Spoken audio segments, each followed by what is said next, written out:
آپ کی باڈی جو ہے اس کے مطابق وہ کسل مندی کا شکار ہو جائے گی. تو یہ کیفیت آج کے دور میں کیوں ہے، اس میں میرے خیال میں میرے سے زیادہ آپ جانتے ہیں کہ اس وقت جو نوجوانوں کی کیفیات ہیں اور نوجوانوں کے جو حالات ہیں، تو دادا جی نے کہا کہ تم سیکنڈ آئی ہو، تم فرسٹ نہیں آئی. صحیح. اب یہ تھنکنگ کی میں آپ کو بتا رہا ہوں کہ اب جو مقابلہ ہے اب اور طرح کا ہے، اب لوگ اور طرح سے سوچتے ہیں. اچھا بٹ ایک مقصد تھا یہاں آنے کا، ابھی میں ذکر کر ہی رہا تھا آپ سے، تو اللہ اس میں کامیابی بھی دے رہے ہیں، ہمارے لیے دعا بھی کریں انشاءاللہ تعالیٰ. شیخ، ہمارا ایونٹس آف چینج ایک ٹور چل رہا ہے آج کل، جو پورے پاکستان کے ڈفرینٹ سٹیز میں جاتے ہیں، ڈفرینٹ انسٹیٹیوٹس میں، شہروں میں، کالجز میں. تو وہاں جا کے کانفرنسز بھی ہم نے کرائے، بھی پنجاب کو کور کیا ہے، پرسوں ہم سندھ کے لیے نکل رہے ہیں انشاءاللہ. تو ایک بہت کامن سوال میں نے نوٹ کیا کانفرنسز پہ بھی، اور یونیورسٹیز کے اسٹوڈنٹس وہ یہ سوال آ جا کے، مطلب سوال کا کرکس یہی ہوتا ہے، اور وہ سوال یہ ہے کہ مایوسی بہت زیادہ جو ہے وہ پھیلتی جا رہی ہے، ڈی موٹیویشن، مایوسی، اسپیشلی ہماری نوجوان نسل میں. اب اس کی بہت سی ریزنز ہیں، ان امپلائمنٹ کہہ لیجیے، یا اپنے پرسنل ایشوز ہیں، ہڈن سنس ہیں، اللہ معاف کرے، گھریلو مسائل ہیں، جو بھی ہیں. لیکن شیخ اتنی مایوسی آنیسٹلی، مطلب ایٹ لیسٹ سوالوں میں نے کبھی نہیں دیکھی تھی کہ اتنے زیادہ سوال اس ٹاپک سے آئیں گے. تو میں نے کہا اس پہ ضرور آپ کی بھی ایک جو ہے وہ ایک انشاءاللہ ہونی چاہیے ایڈوائس کہ کیا کریں. اور مایوسی بیسکلی عجز، کسل، اس کے اوپر دعا بھی ہے. میں چاہوں گا اس کو تھوڑا پہلے ایکسپلین آپ کر دیں، عجز کیا ہے، کسل کیا ہے، اور پھر مایوسی، یہ تینوں ٹرمینالوجیز جو ہیں. بسم اللہ الرحمن الرحیم. دیکھیں، جب ہم مایوسی کی بات کرتے ہیں یا نا امیدی کی بات کرتے ہیں تو یہ وہ کیفیت ہے جس میں انسان اپنے آپ کو بالکل عاجز محسوس کرتا ہے، اور وہ سمجھتا ہے کہ اس کے پاس جتنے اسباب و وسائل تھے جی، اس میں سے کوئی بھی کام نہیں دے رہا. صحیح. جب سارے اسباب و وسائل سے انسان مایوس ہو جائے تو اس کو عجز کہتے ہیں کہ عاجزی ہے، اس کی کوئی قوت نہیں ہے. بالکل ٹھیک. کسل جو ہے وہ تھوڑی سستی، یا کہہ لیجئے کسل اصل میں جو دھاگا، باریک دھاگا ہوتا ہے نا، وہ بہت باریک، جو ہی ذرا سی اس کو یعنی تناؤ آئے تو وہ ٹوٹ جاتا ہے.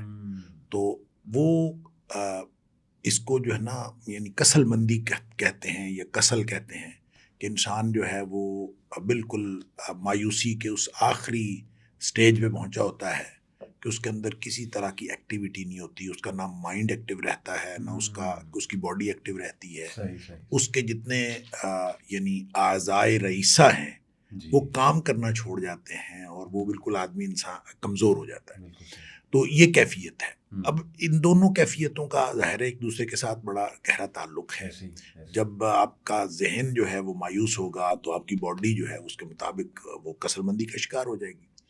تو یہ کیفیت آج کے دور میں کیوں ہے، اس میں میرے خیال میں میرے سے زیادہ آپ جانتے ہیں کہ اس وقت جو نوجوانوں کی کیفیات ہیں اور نوجوانوں کے جو حالات ہیں، وہ حالات کی وجہ سے ان کی کیفیات بنتی ہیں. حالات کیا ہیں کہ آج کا نوجوان سب سے پہلے میں سمجھتا ہوں مقابلے سے تھک گیا ہے. مقابلہ ایسا ہے، اور وہ جس مقابلے کے اندر وہ بھاگ دوڑ کر رہا ہے وہ ہے بھی یوں کہہ لیجئے کہ کوئی آرٹیفیشل لائف کا آرٹیفیشل مقابلہ ہے. صحیح بات. اس کی کوئی حقیقت کے ساتھ کوئی تعلق نہیں ہے، اور اس میں جو ہے یوں دوڑے چلا جا رہا ہے آج کا نوجوان. اور جب وہ سمجھتا ہے کہ میں مقابلہ نہیں کر سکتا، اندازہ کریں ہم لوگ جب پڑھتے تھے تو ہماری فرسٹ ڈویژن آ جاتی تھی تو یہ میکسیمم ٹارگٹ ہوتا تھا، اور فرسٹ ڈویژن بہت اچھی ہوتی تھی.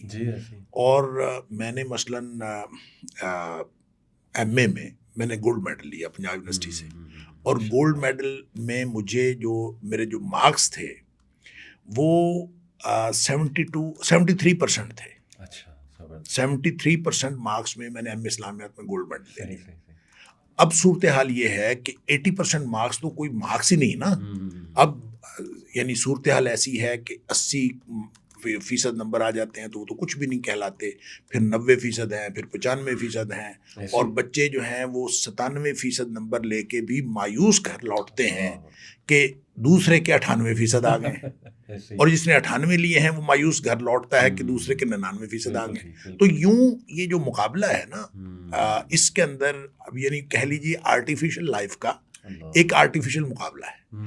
نوجوان جب اپنے آپ کو تھکا ہوا محسوس کرتا ہے, اور تھکا ہوا کیوں نہ محسوس کرے کہ جب اس کو ہر سٹیپ پہ مایوسی ملتی ہے, اور وہ والی تھنکنگ تو اب ختم ہو گئی ہے کہ چلیں مجھے کچھ بھی اللہ نے دیا ہے تو بہتر ہے اپنے آپ کو. یہ نا مجھے ایک واقعہ یاد آیا, جب ہم نے ہمارا MA کا پارٹ 1 کا رزلٹ آیا تو ہمارا پورا گروپ جو تھا ان کی فرسٹ ڈویژن آئی پارٹ 1 میں.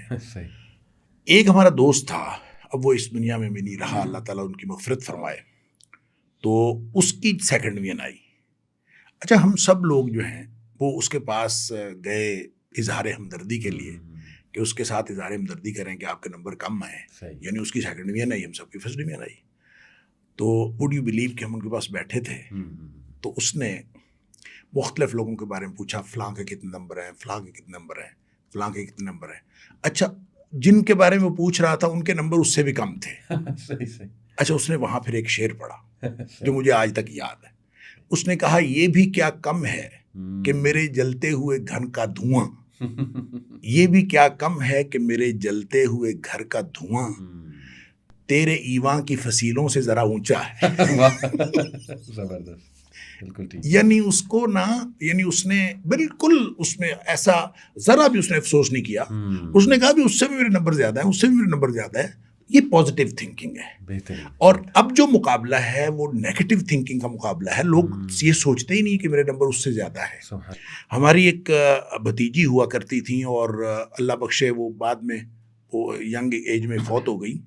تو انہوں نے ایک دفعہ اپنے دادا سے جا کے بات کر رہی تھی, تو دادا جی نے کہا کہ تم سیکنڈ آئی ہو, تم فرسٹ نہیں آئی.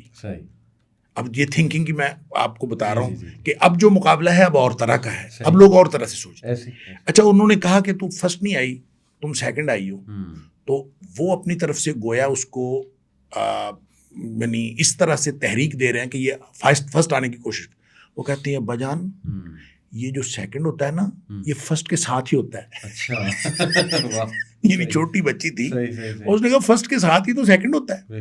یعنی کوئی مایوسی والی بات نہیں, اگر میں سیکنڈ آئی ہوں, میں فرسٹ نہیں آئی تو دین وٹ. اور یہ سوچ کی بات ہوتی ہے.